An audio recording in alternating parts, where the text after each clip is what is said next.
Allahın adıyla. Deməli, bəzi dostlar var ki, deyirlər ki, İslam dinində xanımlara, yəni bu cür qayda var ki, yəni xanımlara gəl zülm olunsun. Xanımları əzizləmək olmaz. Yəni xanımlar ikinci dərəcəlidir. Bu cür sözlər yanlış fikirlərdir. Əgər bir adam doğrudan da bu təfəkkürdə varsa, yəni təfəkkürü belədirsə, bilsin ki, onun təfəkkürü yanlışdır. Çünki niyə?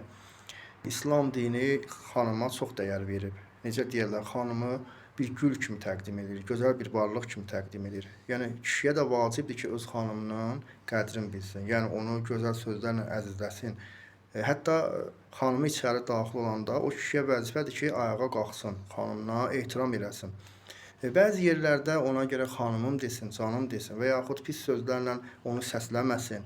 Üzr istəyirəm, indi bəzən olur cəmiyyətdə bəzi adamlar var ki, arvad deyirlər. Bu söz də yaxşı söz deyil. Çünki bu ədəbsizlik kimi demək olar ki, məsələn bu sözü deyirlər.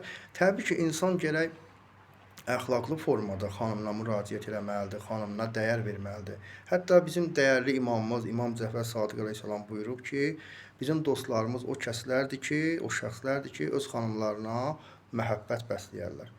Yəni bu hədisdən də görürük ki, insan öz xanımına o qədər məhəbbətli olmalıdır ki, o xanımına o qədər sevgi bəsləməlidir ki, xanım hər zaman o yoldaşı, əri evdə olmayanda intizarla onu gözləməlidir, intizar çəkməlidir ki, nə zaman mənim həyat yoldaşım gələcək, onun qarşısına çıxmalıdır, ona sevgisini bildirməlidir və bundan da əlavə kişi də ona çox ehtiram eləməlidir, ona öz sevgisini bildirməlidir, onun gündəlik evdə olan hadisələr ondan soruşmalıdır, gününü necə keçirdib soruşmalıdır, yəni əzizləməlidir bu cürlə. Amma təəssüflər ki, bəzi insanlar var ki, təbii ki, onlar biraz əxlaq meyarlarından uzaqdırlar. Onlar deyirlər ki, İslam dini xanıma dəyər vermir, qadınlara dəyər vermir. Bu yanlış fikirdir. Biz bu qədər sözləri dedik ki, yəni insanlar da, xanımlar da, dəyərli dostlar da İslam dini gözəl tədqiqat eləsinlər və onlara aydınlıq gəlsin ki, İslam dini xanımlara önəm verir.